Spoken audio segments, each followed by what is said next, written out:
Hey, everybody, this is Andrew Greenberg, Executive Director of the Georgia Game Developers Association. Thank you for joining us here at CIMFest 2017 at Columbus State University. One of the things I love about Columbus and about CSU is the focus here on technology, innovation, design, and great projects in general.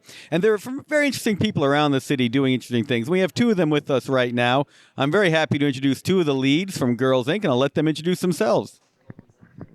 Hello, my name is Valencia Coleman. I am a program leader at Girls Inc. and currently I'm teaching the girls how to make game design and game programming. Hi, I'm Deb Whalen. I'm a program assistant and I teach robotics and programming. So tell us a little bit about the people who come to Girls Inc. What's the demographic, what's the age group, and what do they know when they come into the program? Okay, we serve all girls ages 6 to 18. Right now we're focusing on technology using the girls that are in middle school up to high school because we see there's a lack of technology for girls in the field. Yes, and I teach game development and game design for middle schoolers and high schoolers.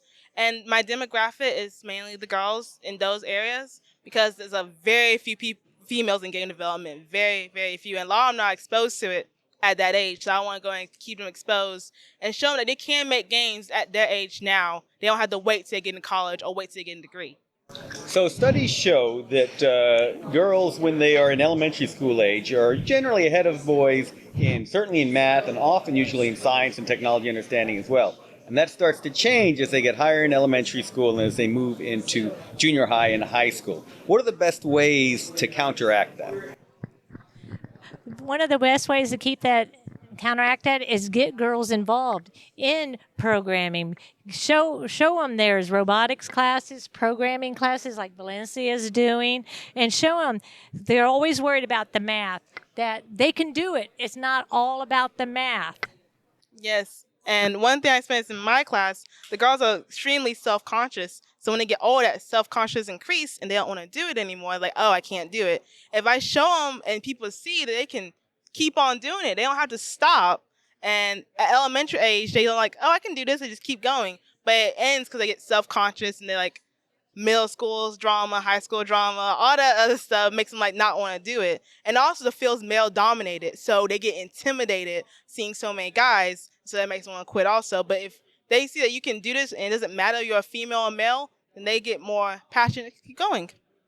So we talked about what they knew coming into the program, usually not that much. What do you expect them to know when they get out of the program, and what do you expect them to do next? Okay, we started the program that I'm doing, and I'm working with Valencia. I started with HTML, designing their own web page. They did that at the second part of the school year, and they actually got to launch their web page, and they could see that happening. Now, Valencia has taken them on to game design, and they're actually going to launch their own games, and Valencia can tell you more about that. Yes. For Star Program, they have to know absolutely nothing. Just come in fresh. You don't even have to know even a little bit of code. Because I'm going to start with first just design the game. Starting on pen and paper, having your idea written down. And then we'll get into the coding process and programming and thinking like computer scientists. And at the end of the program, they should be able to think like computer scientists. And if they didn't finish in my program, they should be able to keep going if they want to complete that game. And the game is made on their imagination and creativity alone. I'm not involved in any of it. I say, they say, what I got right? You make the story. I don't have anything to write. So they have to use their imagination to make their game. No, I love that. That's a great way for them to move forward and keep going with it. The imagination and the technical skills combined for doing great work. So if people want to get involved with Girls Inc., is it just Columbus? And if so, or if not, what's the website and how do they get more involved? Okay, Girls Inc. is all over the United States and in Canada. It's a national program. They can go on to girlsinc.org and they can find Girls Inc. in their area. And of course, you can volunteer there and start your own programs, meet with program directors if you're more in the high school area and want to volunteer. It's great opportunities for you. And does your involvement as volunteers keep you inspired to keep creating things? Yes, actually, I was a volunteer before I got a program leader. So I got to know the girls before I even started teaching them. So being a volunteer actually helps you move into different programs and help teach them new things. And I met Valencia because I actually work for Girls Inc. And she volunteered, and then I went to a robotic competition, ran into her again, and go, hey, I got this new neat program getting ready to start and could use your help. And so she brought her program to me, which works well with the program I'm doing. So Girls Inc. always can use volunteers, especially women volunteers, because if girls can see it, they can believe it. Excellent. Thank you very much. And remember that the GGDA has an Advancement in Women in Games chapter as well for anyone interested in being involved in that side. So thank you both very much. Really appreciate your time. Really appreciate your doing. And thank you for talking with us today. Thank you.